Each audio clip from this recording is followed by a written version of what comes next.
सच्ची बात बताती हूँ, मेरे परदादा जो थे ना, अम, अपने घर में खुश रह रहे थे। मेरे परदादा के भाई था मिर्ज़ा फजलदीन और मिर्ज़ा कुतुबदीन, ये बड़े थे मेरे परदादा। दोनों भाई बड़े सुकून से रह रहे थे। और मिर्ज़ा फजलदीन की जो है ना, नई नई शादी की थी, तो मिर्ज़ा आ गया, फिर मिर्ज़ा कादियानी ने दावे करने शुरू कर दिए। तो ना मेरे जो थे ना परदादा के भाई, वो नहीं मतलब हुए थे, तारीख़ अहमदियत में उनका नाम भी है दोनों भाइयों का ना। लेकिन मेरे परदादा ना जाके मुलाकात की तो फंस गए मिर्ज़े के चुंगल में ना, उधर रहना शुरू कर दिया। मेरे परदादा की दो बेटियां थीं, तो बीवी जवान थी, और मेरे परदादा ने जाके और उधर ही रहना शुरू कर दिया। और फिर ना 1904 में जब मिर्ज़ा फजल, ये जो मिर्ज़ा कादियानी का बेटा है ना, वो फोत हुआ ना, तो मेरी जो परदादी थी उन्होंने बैत नहीं की। वो कहती थी कि मैंने नहीं, जब उसकी बीवी हुर्मत बीबी नहीं कर रही थी, मैं भी नहीं करनी। और मोहम्मदी बेगम के पीछे इतना पड़े थे, तो लोगों में ये भी मशहूर था कि लोगों की बच्चियों पे नज़र रखता है। तो मेरी परदादी गई नहीं। तो सिस्टर, मेरी जो परदादी है ना, वो उन्हें पता चला कि मिर्ज़े का बेटा फोत हुआ है।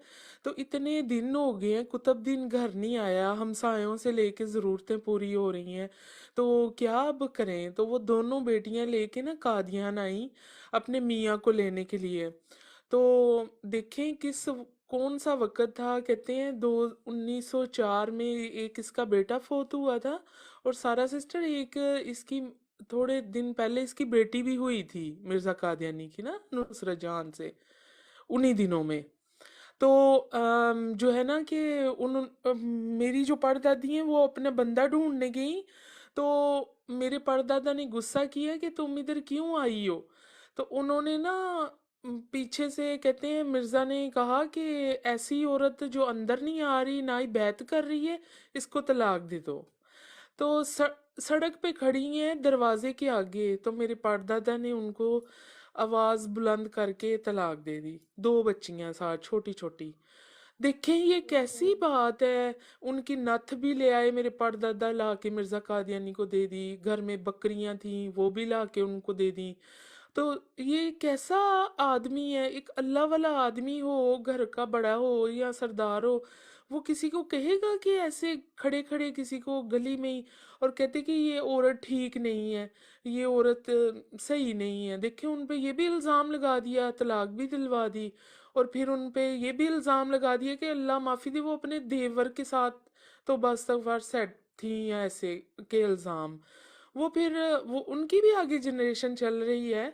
मेरे जो परदादा के भाई थे मिर्ज़ा फजल, उनकी जनरेशन भी है लाहौर में। वो जो मेरी परदादी थी, उनकी बेटियां भी जिंदा रही, आगे उनके भी बच्चे चल रहे हैं। लेकिन वो फिर मिर्ज़ा कादियानी ने मेरे परदादा का रिश्ता करवाया कोई नीम दीवानी सी लड़की के साथ। मेरे परदादा बड़े ऊंचे लंबे जवान थे, कहते हैं 6.5 फुट कद था उनका। तो फिर छोटी सी कोई 3.5 फुट की लड़की के साथ ना मिर्ज़ा कादियानी ने रिश्ता करवाया, शादी करवा दी उनका। मतलब बात करने का मकसद ये है कि ये कैसी एक बदबला थी उस टाइम की, कि लोगों की बेटियां हैं उसके पास, और कह रहे हैं ये यक्के पे आई है, ये औरत ठीक नहीं है, वो अपना खामंद लेने आई है। तुम वक्ती तौर पे उसको अपना खामंद के साथ जाने दो। खड़े खड़े तलाकें करवा रहा है आदमी, क्या है ये। हाँ जी, करें बात।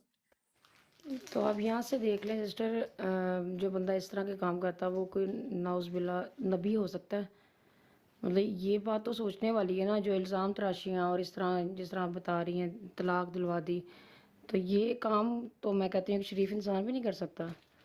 अगर ये देखिए किसी इनके बिल्कुल सामने ला ये के रखते हैं। जी। इंसानियत से गिरे हुए काम है। और हाँ जी।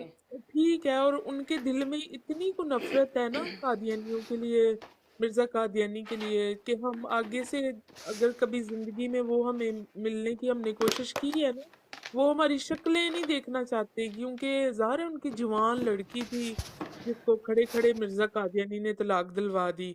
और ये बात उधर के सिख सरदारों ने भी मानी कि ये कैसा जालिम आदमी है।